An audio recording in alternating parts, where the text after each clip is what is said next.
Assalamualaikum warahmatullahi wabarakatuh. Alhamdulillahirabbil alamin wassalatu wassalamu ala asyrofil mursalin sayyidina maulana Muhammadin wa ala alihi washabbihi ajmain. Amma ba'du. Yang kita hormati bersama, yang sangat saya hormati Profesor Al-Habib Abdul bin Muhammad Baharun selaku Rektor Universitas Al-Ahqaf Yaman. Teman-teman yang di Yaman yang sedang menuntut ilmu yang saya hormati, lebih khusus selaku Suriah PCINU Mas Agus Asro Halim dan Mas Khosi An-Najah selaku Ketua Tanfidiyah. Teman-teman thalabatul ilmi yang ada di Yaman, biasanya kalau di Indonesia wasatiyah itu disebut atau diterjemahkan atau dialihbahasakan moderasi Islam. Di kamus bahasa Indonesia moderasi itu ditulis sebagai yang berkecenderungan tengah, berkecenderungan tidak ekstrim baik dalam perilaku maupun faham. Juga dijelaskan moderasi adalah sikap mau mendengar orang lain. Dan alhamdulillah berkahnya teman-teman di Yaman, saya punya kitab Usulul Wasatiyah, saya baca khatam, dan itu persis seperti keyakinan-keyakinan kita yang punya sanad muttasil sampai manhaj Wali Songo. Kita punya sekian kasus dalam sikap manhaji. Dulu perempuan itu tidak boleh belajar karena takutnya kalau belajar itu terus bisa nulis, bisa WA-an, terus takutnya bisa pacaran.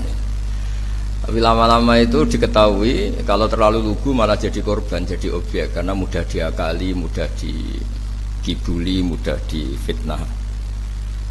Begitu juga dulu ketika perempuan jadi polisi itu pertanyaannya itu aktivitas lelaki sehingga perempuan tidak boleh. Tapi setelah mendengar beberapa kasus kriminal misalnya pengedaran narkoba itu banyak yang disembunyikan di alat-alat yang khasnya perempuan. Sehingga semenjak dijelaskan polisi kalau itu narkoba disembunyikan di alat perempuan atau alat kelamin, kalau polisinya semua lelaki kayak apa? Sehingga terus mulai tahu pentingnya polisi perempuan. Begitu juga untuk ngecek kasus-kasus pemerkosaan. Itu kalau yang ngecek lelaki kebetulan tidak soleh, bisa tidak karu-karuan, itu kriminalnya semakin banyak. Kedokteran juga gitu dan seterusnya dan seterusnya. Ini barokahnya mau mendengar. Jadi mendengar itu penting, meskipun pendapat itu kita tidak cocok, tapi kalau mendengar itu penting.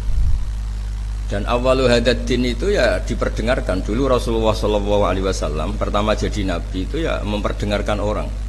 Beliau at-tahaddi bin nubuwah, memaklumatkan diri kalau sekarang beliau itu nabi. Dan barokahnya memperdengarkan itu ada logika nubuwah yang didengar oleh orang-orang kafir.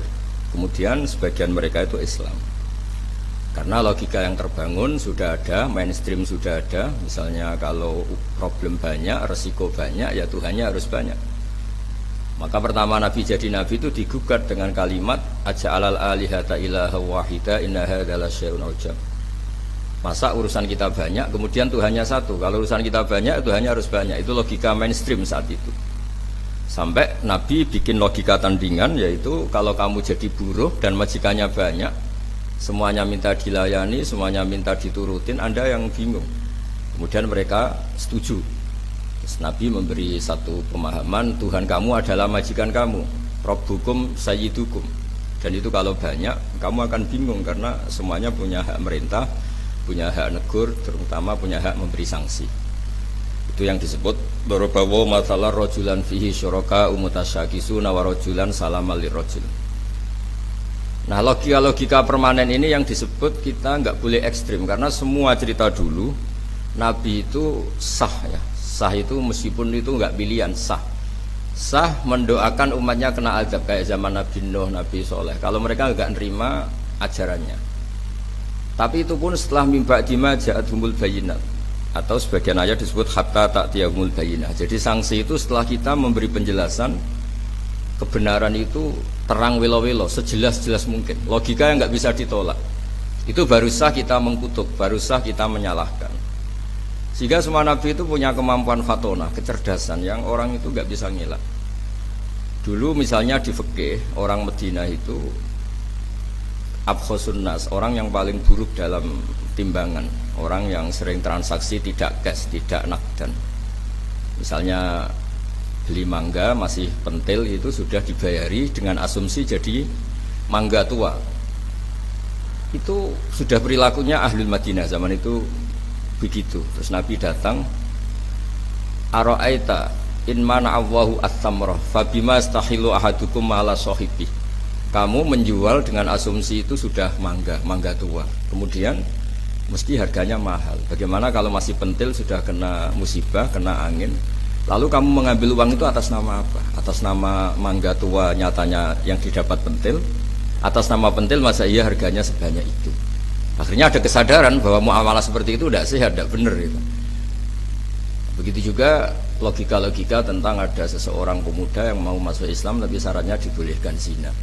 Sampai geger karena itu enggak etis. Ketika geger-geger Nabi tanya, ada apa itu? Ada syabun yadkhulu fil Islam tapi yasta'zinu fi zina. Dia tetap izin bisa zina. Kata Nabi, sudah enggak apa-apa suruh sini ya. Setelah ketemu Nabi mau mengset ya, membuat logika yang luar biasa. Atau hibbuhu li bintik, kamu suka kalau punya putri kemudian jadi demenannya orang, jadi dizinain orang. Ya enggak. Kamu suka kalau perilaku itu ada di ibu kamu.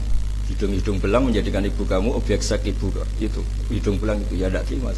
Atau hibbuhu li bintik, atau hibbuhu li ummik, atau hibbuhu li kholatik, li amatik. Nabi itu ngulang berkali-kali. Sampai pemuda tadi menyimpulkan betapa buruknya zina. Bagaimana kalau korban itu anak saya, ibu saya, bulik saya, budi saya, dan seterusnya. Semenjak itu kata beliau, kata pemuda tadi sama masuk Islam tanpa persyaratan boleh zina, dan zina itu abbahasya, sesuatu yang sangat buruk. Nah ini yang harus dilatih terus oleh sikap-sikap yang nyun sewu bisa disebut ekstrim, karena harusnya logika-logika Islam itu dipahami secara baik. Sehingga beberapa kali larangan-larangan manhiyat juga Allah menyebut innahu kana fahsyata wa maqta wa sa'a sabila. Jadi disebut itu buruk sekali. Misalnya pembunuhan, bagaimana kalau itu anak kamu, korbannya keluarga kamu. Sadis juga gitu, bayangkan kalau itu korbannya anak kamu. Sehingga dari baca ini kitabnya Sayyid Abdul Barun, saya alhamdulillah baca, dan saya baca mungkin 2 jam khatam, karena memang pola itu pola mainstream. Jadi penting membaca kitab dengan mudah dan gamblang itu penting, karena itu artinya ada mindset bersama, ada pikiran bersama yang kita terimanya itu sudah sayyughal lisyaribin, nyaman. Jadi kalau saya baca kitab itu ukurannya gampang, kalau saya baca kok nyaman gampang berarti ya sepikiran, karena ya memang mindset yang sama. Dan ciri utama kebenaran itu harus dicatat sayyughal lisyaribin. Jadi kebenaran itu harus mudah dicerna. Caranya gimana ya? Tadi saya ulang lagi, kita harus mau mendengar. Jadi beberapa pemahaman yang keliru dulu, misalnya tidak ada penyakit menular, kemudian ada orang Arabi yang mencoba unta yang waras dijejerkan yang kudisen, yang ternyata yang waras jadi kudisen, sehingga mereka protes, ya Rasulullah kata engkau la adwa wala tiarota, tidak ada penyakit menular, ini unta sembuh, unta sehat, kena unta gudikan ternyata ikut gudikan. Lalu sama Nabi dibenarkan, paman adal awala, lalu yang nulari yang pertama siapa? Itu asli ya Rasulullah dari Allah. Nah, ternyata pemahaman tadi dikira penyakit nggak boleh menular, itu dicoba yang sakit dijajarkan yang sehat, tapi Nabi membenarkan, maksud saya awal penyakit itu dari siapa? Tentu dari kehendak Allah Subhanahu wa taala. Nah, di sini akhirnya ada logika bersama bahwa untuk menghadapi sesuatu itu pentingnya mendengar. Kemudian yang terakhir, dan saya mohon nanti diskusinya tentang kitab ini, al-ghulu wa takfir. Di mana-mana itu yang namanya nabi itu ya orang kafir dijadikan sebagai muslim, orang baik juga gitu. Di mana-mana orang baik inginnya yang fasik jadi soleh, yang soleh bodoh menjadi soleh pinter, yang setengah pinter menjadi pinter banget, syukur-syukur jadi wali. Nah logika-logika itu harus permanen. Di mana-mana ya inginnya kita itu ya yang enggak baik jadikan baik.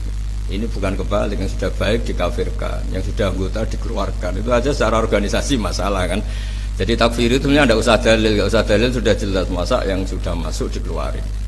Yang di luar saja difasilitasi kulil ladzina kafaru iyantahu yughfar lahum ma qad salam. Kalau kamu mau masuk Islam, fasilitasnya itu yughfar lahum ma qad salam. Masalah-masalah kamu, dosa-dosa kamu akan diampuni. Jadi tahu-tahu orang yang min ahli la ilaha illallah karena kesalahan tertentu, entah pegang patok kuburan, entah apalah peringatan sesajen langsung dikafirkan. Ini kan jadi aneh. Padahal acaranya tahlilan. Menjadi aneh karena satu kalimat sing dakhala bihal kafiru al-islam, satu kalimat yang menjadikan orang kafir menjadi Islam. Kemudian dengan kalimat yang sama orang Islam hanya menjadi kafir hanya karena pegang patok kuburan atau karena acara-acara tahlilan yang dianggap khurafat. Ini kan jadi aneh, dengan kalimat yang sama, yang satu berstatus mengislamkan, yang satu berstatus mengkafirkan. Nah, sering mendengar gini insya Allah menjadi menjadi luar biasa. Masyhur itu dicerita di Bukhari, dan saya senang cerita itu. Ada orang syaribul khamri, mulai dulu memang muhibbinnya Kiai itu macam-macam. Dia itu syaribul khamri, tapi kalau nggak di masjid nggak senang. Dia sukanya di dekat-dekat masjid karena dia nggak mau jauh dari tempat orang soleh. Sehingga ketika dikhat oleh Nabi karena keseringan minum, sampai wakana yulaqabu khimaron, di Bukhari disebut orang itu panggilannya khimar. Tapi ketika sahabat mulai melaknati dia, kata Nabi la tal'anuhu fa innahu yuhibbullaha wa rasulah. Kamu jangan melaknati pemuda itu, bagaimanapun dia senang Allah dan Rasul. Itu di bab tobat, di beberapa bab di kitab Ihya dijelaskan, sama masih ingat kalimatnya. Falam yukhrijhu bil ma'siyah anil mahabbah. Nabi tidak mengeluarkan orang itu dengan salahnya dia syurbul khamri, tidak dikeluarkan dari status mahabbah. Falam yukhrijhu bil ma'siyah anil mahabbah. Karena ya maksiat itu desainer hawa nafsu, dan itu biasanya zallah. Zallah itu tidak status. Tapi kalau mahabbahnya seorang mukmin pada Rasulullah itu status. Dia tahu Rasulullah itu orang benar, maka dia ingin mahabbah. Ya, karena dia punya nafsu, terus ada zallah. Jadi harus dibedakan mana status, mana zallah. Kita orang Indonesia ya loyal sama Indonesia, kita KTP Indonesia, kartu anggota keluarga ya Indonesia. Tapi jangan juga kalau zallah langsung tidak menjadi warga Indonesia. Kalau ada sanksi ya sanksi aja, tapi jangan sanksi tidak berstatus Indonesia. Sama mukmin juga gitu, kalau salah ya salah saja, tapi jangan terus berstatus tidak mukmin dan seterusnya dan seterusnya. Nah, saya mohon logika-logika ini permanen. Kemudian kita punya hujjah riwayah, punya hujjah sanad yang ditulis Habib Abdul Baharun.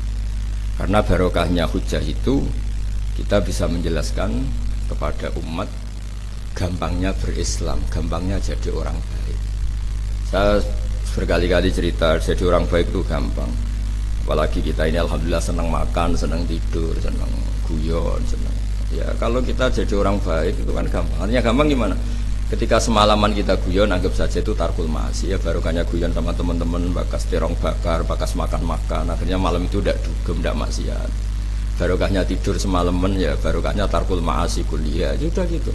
Tapi kalau kamu jadi Islam ekstrim kan, santri kok tidur semalaman, kapan belajarnya? Harusnya tertanya dibalik, alhamdulillah tidur semalaman, kapan kamu bisa maksiat kalau tidur terus? Ya barokahnya tidur terus, nggak ada waktu maksiat. Jadi kaidah-kaidah yang kita pelajari zaman ngaji itu, bahwa yang dikatakan taat itu apa? Imtithalul awamir wa istinabun nawahi, ya sudah. Barokahnya tidur itu istinabun nawahi, nawahi kuliah bahkan karena tidur tadi. Nah, barokahnya cara pandang yang mudah, sederhana, itmamin mubakhin illa wa tahaqqaqu bihi tarku haramim ma. Fa yalzamu minas sukun tarkul qatli wa minas sukut tarkul qadzaf. Itu ada di kitab Lubul Usul. Orang itu kalau melakukan mubah, pasti saat melakukan mubah itu ada tarkul haram, tarku haram mimma, akan meninggalkan haram apa saja. Makanya perilaku kiai-kiai ya gejol-gejolkan, santri ya gejol-gejolkan. Itu bukan nilai gejol-gejolkannya, tapi istildat bil mubahat, nyaman dengan hal-hal yang dibolehkan Allah. Dan konsekuensi dari itu saat itu juga pasti tarkul ma'asi.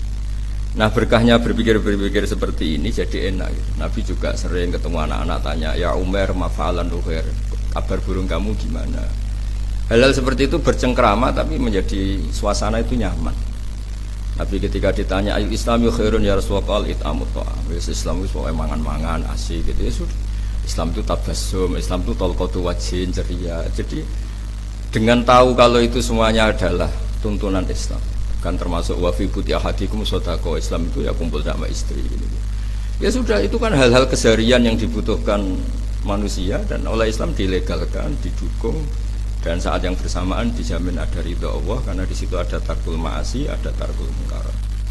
Ya saya kira demikian, mungkin antum alamu tentang naskah-naskah beliau. Saya hanya tauti'ah ya, hanya memberi dasar bahwa ini sudah benar, naskah-naskah ini saya belajar khatam alhamdulillah. Dan saya tidak ada yang janggal sama sekali karena tadi ciri utama kebenaran itu labanan khalisan sa'ihul syaribin. Assalamualaikum warahmatullahi wabarakatuh.